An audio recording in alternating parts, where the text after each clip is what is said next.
নমস্কার, আমি হাসি দাস। আপনাদের সবাইকে স্বাগত জানাই আমার চ্যানেলে। গর্ভাবস্থা একজন মায়ের জীবনের অত্যন্ত গুরুত্বপূর্ণ একটি সময়। এই সময় শুধু মায়ের শরীর নয়, গর্ভের শিশুরও ধীরে ধীরে বিকাশ হতে থাকে।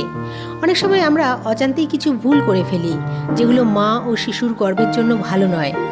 তাই আজকের ভিডিওতে আমি আলোচনা করব গর্ভাবস্থায় কোন 5টি ভুল কখনো করা উচিত নয়। আপনি যদি গর্ভবতী হন বা আপনার পরিবারে কেউ গর্ভবতী হন, তাহলে স্কিপ না করে ভিডিওটি অবশ্যই শেষ পর্যন্ত দেখুন। 1 নম্বর, অতিরিক্ত মানসিক চাপ নেওয়া।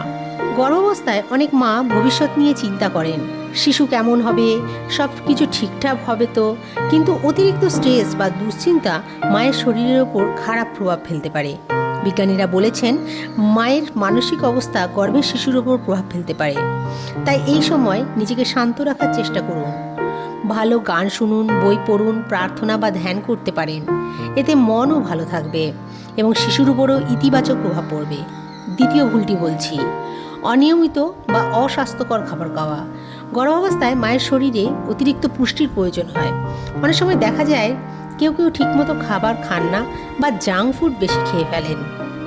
কিন্তু এই সময় পুষ্টিকর খাবার খুবই গুরুত্বপূর্ণ, যেমন ফল, সবজি, দুধ, ডাল, বাদাম ইত্যাদি নিয়মিত খাওয়া উচিত।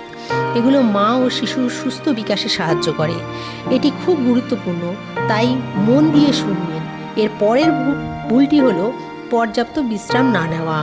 গর্ভাবস্থায় শরীরে অনেক পরিবর্তন হয়, তাই ক্লান্তি লাগা খুবই স্বাভাবিক। এই সময় পর্যাপ্ত ঘুম এবং বিশ্রাম নেওয়া খুবই গুরুত্বপূর্ণ। যদি শরীর ক্লান্ত লাগে, তাহলে জোর করে কাজ না করে একটু বিশ্রাম নেওয়া উচিত। মায়ের শরীর যত সুস্থ থাকবে, শিশুর বিকাশও তত ভালো হবে। 4 নম্বর ভুলটি হলো নেতিবাচক পরিবেশে থাকা। গর্ভবতী মায়ের চারপাশের পরিবেশও খুব গুরুত্বপূর্ণ। যদি চারপাশে সবসময় ঝগড়া, রাগ বা নেতিবাচক কথা হয়, তাহলে মায়ের মন খারাপ হয়ে যায়।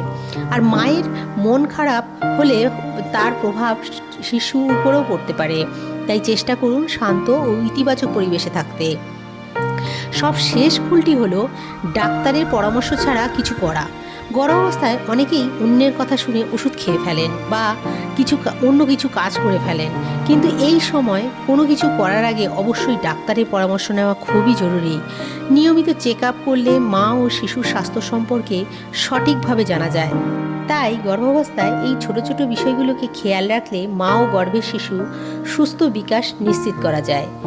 যদি এই ভিডিওটি আপনার ভালো লাগে, লাইক করুন, শেয়ার করুন এবং চ্যানেলটি সাবস্ক্রাইব করে পাশে থাকুন। ধন্যবাদ।